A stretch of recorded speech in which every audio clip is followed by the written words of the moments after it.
Bismillahirrahmanirrahim. Assalamualaikum warahmatullahi wabarakatuh. Alhamdulillah wassalatu wassalamu ala rasulillah wa ala alihi wa sahbihi wa man wala. La hawla wa la quwwata illa billah, amma ba'du. Alhamdulillah, malam ini kita bisa melanjutkan ngaji kitab Kifayatul Akhyar dalam keadaan sehat walafiat. Mudah-mudahan kita senantiasa dilimpahkan taufik maunah barokah dari Allah Subhanahu wa taala. Amin ya rabbal alamin.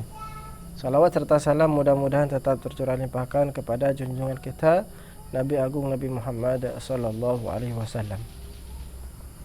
Malam ini kita akan membahas melanjutkan yaitu faraidul wudu.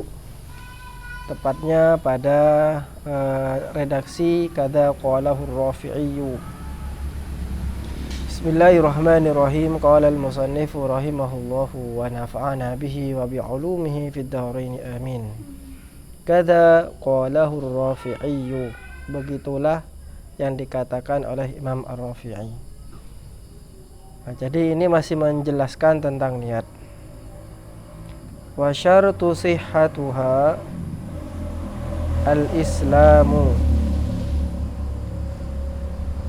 Dan salah satu syarat sahnya wudu itu adalah harus muslim, harus Islam. Fala yasihhu wudu'ul kafiri wala wusluhu ala sahihi. Maka tidak sah wudunya orang kafir, begitupun juga dengan mandinya menurut pendapat yang paling sahih. Jadi orang kafir yang tidak Islam maka wudunya tidak sah, mandinya pun juga tidak sah. Kenapa? Nah, ini dijelaskan. Li'anna niyyata ibadatun. Karena niat itu adalah ibadah. Bahkan niat ini adalah permulaan ibadah. Wal kafiru laisa min ahliha. Sedangkan orang kafir itu tidak berhak untuk ibadah. Nah, maka secara otomatis ya tidak sah. Maka meskipun dia melakukan perbuatan seperti wudu, dia niatnya untuk wudu, maka juga tidak sah. Ataupun mungkin dia niatnya untuk sholat dan melakukan gerakan-gerakan seperti di dalam sholat, baca sholat, juga tidak sah. Kenapa? Karena keislaman itu menjadi syarat mutlak. Jika itu tidak terpenuhi, ya maka ya tidak sah.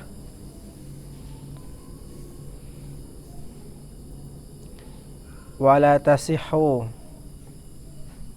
taharatul murtaddi qat'an taghlidhan alaihi. Dan juga tidak sah taharahnya seorang yang murtad. Apa itu murtad? Murtad itu adalah orang yang keluar dari Islam. Maka tidak sah. Dia mau mandi, maka mandinya tidak sah. Dia mau wudu, wudunya juga tidak sah. Kenapa? Taghlidhan alaihi. Ini adalah bentuk sanksi terberat baginya. Wa waqtun niyyati alwajibati wa waqtun niyyatil wajibati inda ghusli awwali juz'in minal wajhi. Sedangkan waktu niat yang wajib di dalam wudu ini adalah ketika kita hendak membasuh bagian yang ada di dalam muka kita. Jadi wudu itu kan secara zahiriyah pertama kali itu adalah membasuh muka. Nah, ketika membasuh muka itulah sampean niat. Niat di mana? Di hati. Niatnya itu di hati. Supaya meyakinkan maka disertai dengan lisan. Jadi niat dengan lisan itu hukumnya sunnah. Talaffuz bin niyyah, melafalkan niat dengan lisan itu hukumnya sunnah. Yang wajib itu adalah niat di dalam hati. li'anna awwalal ibadati al-wajibati wa la yuthabu 'ala sunanil madiyati wa kayfiyatiha in kana al-mutawaddi'u saliman la illatan bihi an yanwiya ahada thalathati umurin. An yanwiya ahadun, maaf, ahadun bukan ahad, bukan ahada. An yanwiya ahadun thalathata umurin. Karena niat ini adalah menjadi hal yang dilakukan pertama kali di dalam ibadah apapun itu, baik itu wudu, sholat, puasa, intinya semuanya itu pasti dimulai dengan niat. Semua ibadah semuanya akan dimulai dengan niat. Itu makna dari innamal a'malu binniyat. Sehingga konsekuensinya jika ada ibadah yang tidak diniati sedari awal, maka kesunahan-kesunahannya, kemudian pahala-pahala yang ada di dalamnya itu tidak terhitung, alias papok kata sampean. Meskipun sampean sholat sampai 40 rakaat sholat malam, tapi sampean tidak niat dalam hati, maksudnya ya pokoknya cuma gerak gitu saja, ya maka dihukumi sia-sia saja. Nah, kemudian kita membahas masalah yang lain, yaitu tentang 3 hal yang wajib dilakukan oleh seorang yang ingin wudu sedangkan dia dalam keadaan salim, selamat, tidak ada penyakit. Maksudnya anggota tubuh yang wajib dibasuh ataupun diusap itu selamat semua, tidak ada yang cacat. Nah, maka harus 3 hal ini dilaksanakan. Pertama, ahaduha raf'ul hadasi awit taharati anil hadasi. Pertama adalah menghilangkan hadas. Jadi harus niat ketika berwudu, niatnya adalah untuk menghilangkan hadas. Nawaitul wudu'a li raf'il hadas. Kata raf'il hadas. Atau niatnya awit taharati anil hadas, atau dia niatnya yaitu mensucikan dari hadas. Jadi sama saja sebenarnya, raf'u menghilangkan atau mengangkat, sama at-taharah an itu sama, mensucikan dari, mengangkat. Atsani, yang kedua yang harus diperhatikan, ayyanwiya istibahatas salati aw ghairiha mimma la yubahu illa bit-taharati. Yang kedua, hendaknya seorang yang berwudu ini berniat bahwa dia berwudu supaya dia bisa melakukan sholat. Boleh melakukan sholat istibahah, boleh melakukan sholat atau ibadah-ibadah yang lain yang tanpa wudu maka ibadah itu tidak sah. Contoh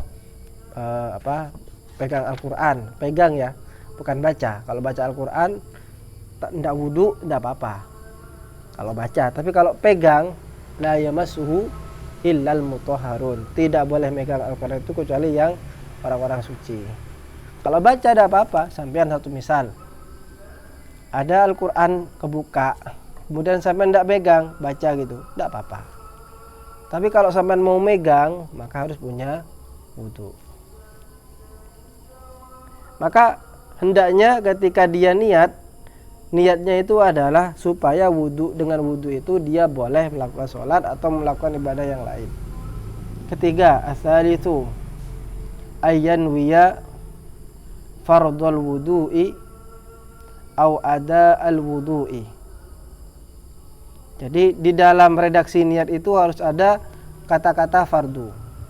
Nawaitul wudu'a li raf'il hadasi al-aswari fardhon. Nah, itu ada kata fardhon. Fardhon lillahi ta'ala.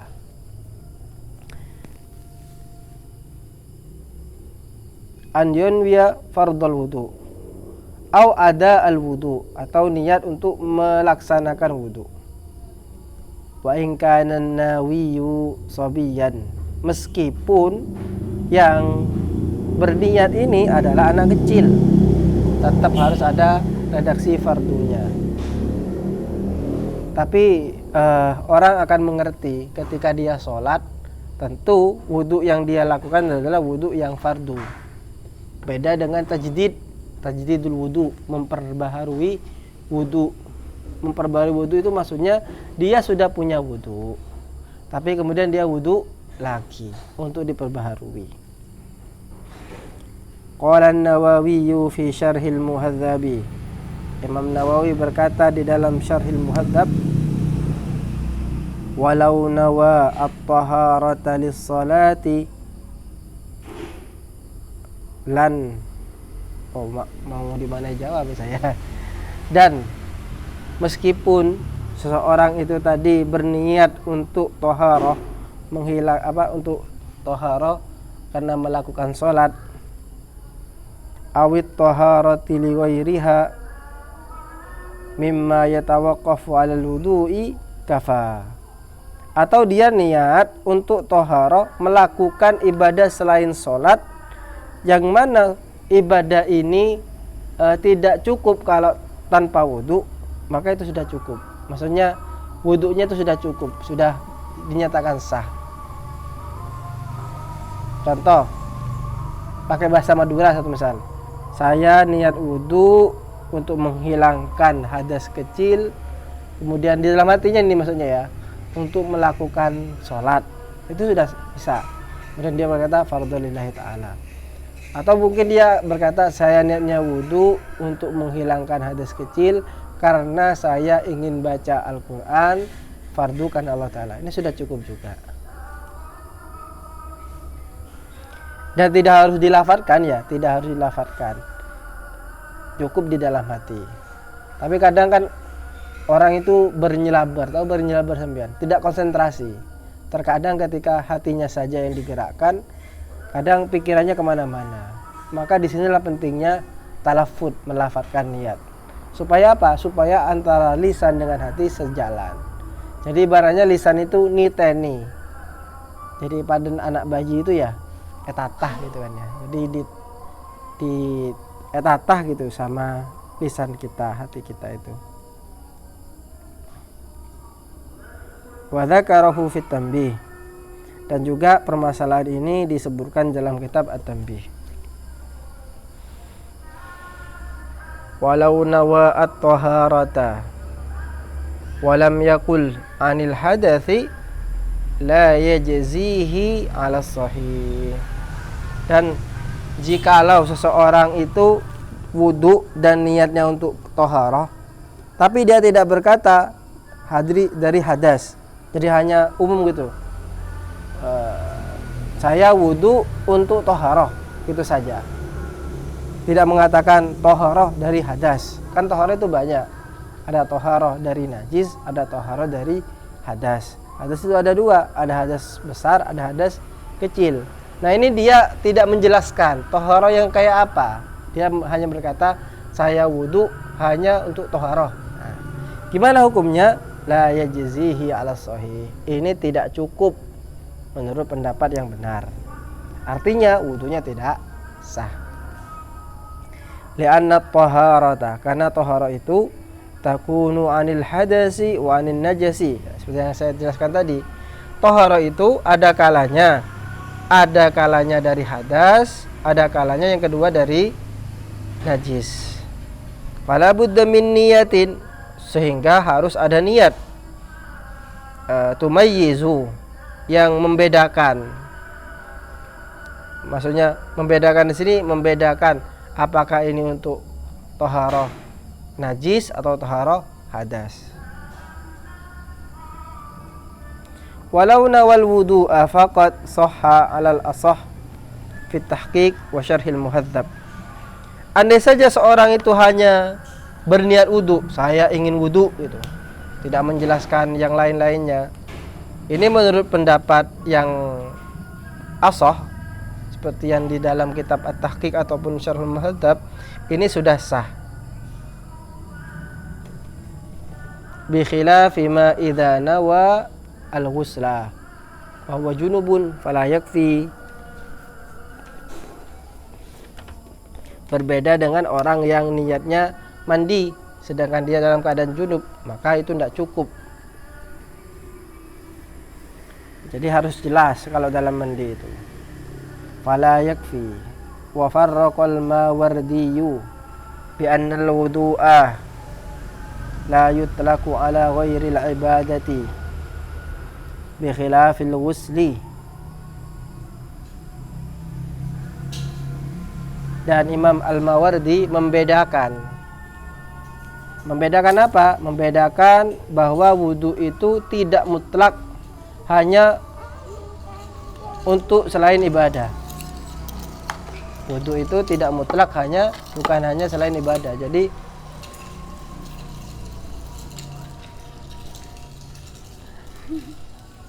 Jadi sampean wudu bukan untuk ibadah, tidak apa-apa. Jadi satu misal wudu ya karena hobi sampai ada, kemudian wudu tidak untuk ibadah, tidak apa-apa. Beda dengan mandi. Kalau mandi itu pasti untuk ibadah. Sampai junub satu misal, untuk laki-laki, untuk yang perempuan haid satu misal, maka dia boleh beribadah apabila sudah mandi. Jadi mandi itu menjadi syarat orang untuk ibadah. Beda dengan wudu. Kalau wudu itu ya bisa jadi syarat untuk ibadah dan juga bisa juga tidak menjadi syarat untuk ibadah. Itu menurut Imam Al-Mawardi.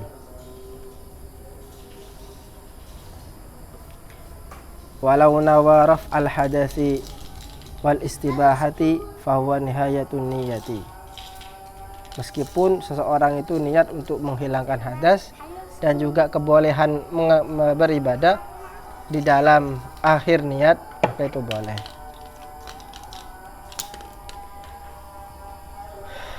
Wa amma man bihi illatun. Nah, ini kan tadi pembahasan yaitu untuk orang yang tidak punya penyakit. Nah, kalau orang yang punya penyakit gimana? Adapun orang yang punya penyakit, kaman bihi salisul baul, seperti orang yang cercer. Tahu cercer sampean? Kencing tok itu ya. Sebentar kencing. Au kanat mustahadah, atau dia itu orang yang istihadah, fayanwi al-istibahah ta'ala sahih, maka dia meniatkan yaitu untuk istibahah, bolehnya salat. Wala yasihu ayyanwi raf al-hadas, dan juga tidak sah bagi seorang tersebut untuk berniat menghilangkan hadas. Kenapa? Karena hadasnya terus menerus. Tidak mungkin kan ya, wudu belum selesai kencing lagi, wudu belum selesai kencing lagi.